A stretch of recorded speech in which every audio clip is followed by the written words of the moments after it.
بسم الله الرحمن الرحيم. الحمد لله رب العالمين، والعاقبة للمتقين ولا عدوان إلا على الظالمين، والصلاة والسلام على النبي الصادق الأمين وعلى آله وصحبه أجمعين. أما بعد، فيا معشر المسلمين عباد الله، السلام عليكم ورحمة الله وبركاته. كعلماء مكر يقول الإمام ابن القيم رحمه الله في كتابه الفوائد: إضاعة الوقت أشد من الموت، لأن إضاعة الوقت تقطعك عن الله والدار الآخرة، والموت يقطعك عن الدنيا وأهلها. لقد صدق. يهتالك إسلام لك የሸይኹ ልእስላም ተማሪ ታላቁ ኢማም የሚገርም ምክር ይመክራሉ። ንግግራቸው የነ ሐሰኑ በስሪና የነ አብዱላህ ብኑ ሙባረክ ወከዛሊከ የነ ኢማም ኢብኑ ልቀይም እንዲሁም የታላላቅ ሊቃውንቶች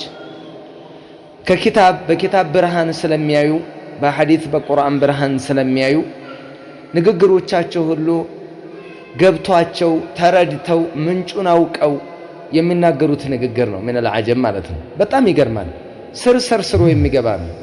ምን ይላሉ እኒህ ታላቅ የኢስላም ሊቅ? ኢዳዓቱ الوقت ጊዜን ማባከን አሉ።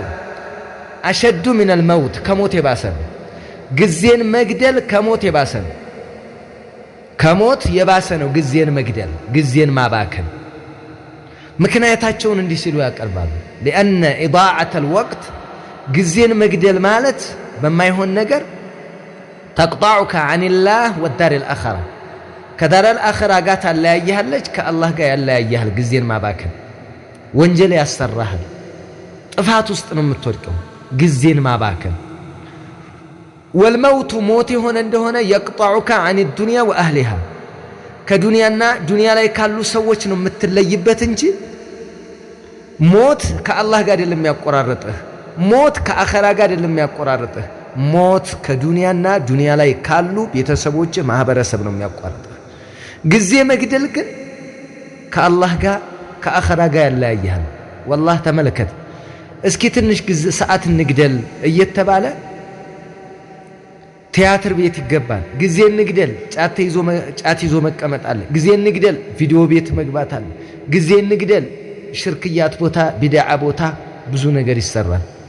أيها المسلمون عباد الله، ይህ በጣም በማህበረሰባችን ውስጥ ያለ ነው።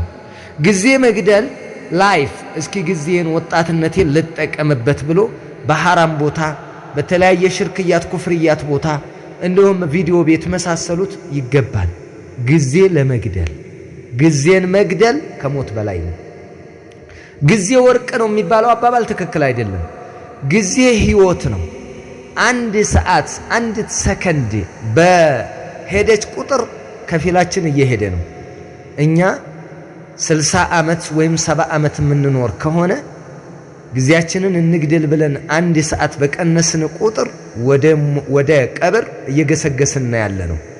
እድሜያችን በጨመረ ቁጥር ወደ ቀብር እየገሰገስን ያለ ነው። ስለዚህ ሰዓቶቻችን እኛ ህይወቶቻችን እንጂ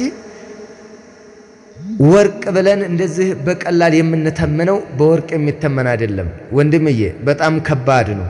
ለየውም القيامة ሰዓት ያለ ምድር ላይ ያለን ሀብት ወጪ ብናደርግ በሰዓት ውስጥ የሰራናት መልካም ስራ ሊሸምትልን አይችልም።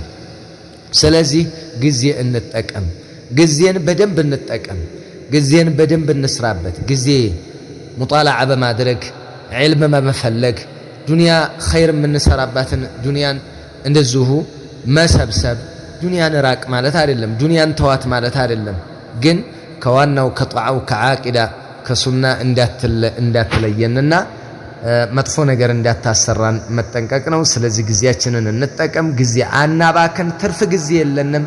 ዒባደላህ አደራ የነዚህን የታላቅ ሊቅ የኢስላም ሊቅ ምክራቸው ልንቀበል ይገባል። አሰላሙ አለይኩም ወራህመቱላሂ ወበረካቱሁ።